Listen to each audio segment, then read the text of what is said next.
আপনারা 1000, 2000, 3000 লোক নিয়ে আর এই কটা অস্ত্র নিয়ে আমাদের সাথে যদি যুদ্ধ করতে চান, আধা ঘন্টাও টিকতে পারবেন না। নির্বাচনী ময়দান এখন রণক্ষেত্র। ব্রাহ্মণবাড়িয়া 2 আসনের স্বতন্ত্র প্রার্থী ব্যারিস্টার রুমিন ফারহানার অধ্যক্ষের কাছে কি আইন অসহায়? নির্বাচনী আচরণবিধি ভঙ্গের দায়ে জরিমানা করায় নির্বাহী ম্যাজিস্ট্রেটকে সরাসরি বৃদ্ধাঙ্গুলি দেখালেন রুমিন ফারহানা। শুধু তাই নয়, দিলেন চরম হুমকি। এই ঘটনার পর নড়েচড়ে বসেছে প্রশাসন এবং সেনাবাহিনী। সেনাপ্রধানের পক্ষ থেকেও এসেছে কড়া হুঁশিয়ারি। আইনের কাজে বাধা দিলে নির্বাচনী মাঠ থেকে চিরতরে ছিটকে পড়তে পারেন রুমিন ফারহানা। কি ঘটেছিল সেই উত্তপ্ত বিকেলে? সেনাপ্রধানের বার্তায় বাকি। আমাদের আজকের বিশেষ প্রতিবেদনে থাকছে বিস্তারিত। দর্শক, শনিবার 17 জানুয়ারি সরাইল উপজেলার নোয়াগাঁও ইউনিয়নের ইসলামাবাদ এলাকা ব্রাহ্মণবাড়িয়া 2 আসনের স্বতন্ত্র প্রার্থী ব্যারিস্টার রুমিন ফারহানা সেখানে একটি নির্বাচনী মতবিনিময় সভার আয়োজন করেন।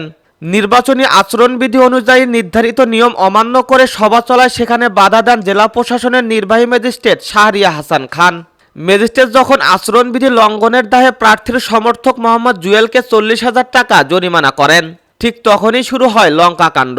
ম্যাজিস্ট্রেটকে উদ্দেশ্য করে রুমিন ফারহানা যা বললেন তা রীতিমতো নজিরবিহীন। তিনি চিৎকার করে বলেন, আমি রুমিন ফারহানা, আমার কোনো দল লাগে না। সব জায়গায় আচরণবিধি লঙ্ঘন হচ্ছে, আপনি পারলে থামিয়ে দেন। আজকে ভদ্রতার সাথে বলছি, নেক্সট টাইম আমি ভদ্রতা করব না।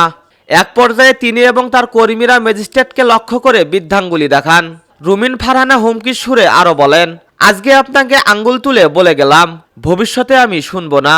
আমি যদি না বলি আপনি এখান থেকে বের হতে পারবেন না স্যার, মাথায় রাখবেন। শেখ হাসিনার সময় আপনারা কানে ধরে ওখানে থাকতেন।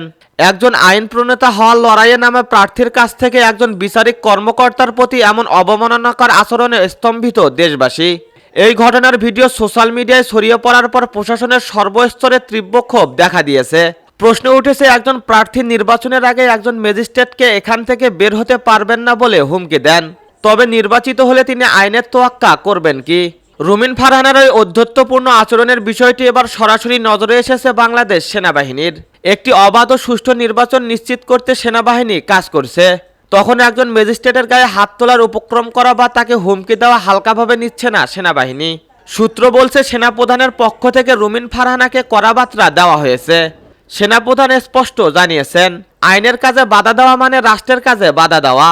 কোনো প্রার্থী যদি প্রশাসনের কর্মকর্তাকে হুমকি দেন বা হেনস্থা করেন, তবে তিনি নির্বাচনী মাঠ থেকে অযোগ্য ঘোষিত হতে পারেন। সেনাবাহিনী প্রধানের এই কড়া হুঁশিয়ারি রুমিন ফারহানার নির্বাচনী যাত্রায় বড় বাধা হয়ে দাঁড়াতে পারে। নির্বাচন কমিশনকে এই বিষয়ে কঠোর ব্যবস্থা নেওয়ার অনুরোধ জানানো হয়েছে। তো দর্শক, আইন সবার জন্য সমান, তা সে সাধারণ মানুষ হোক বা ব্যারিস্টার রুমিন ফারহানা।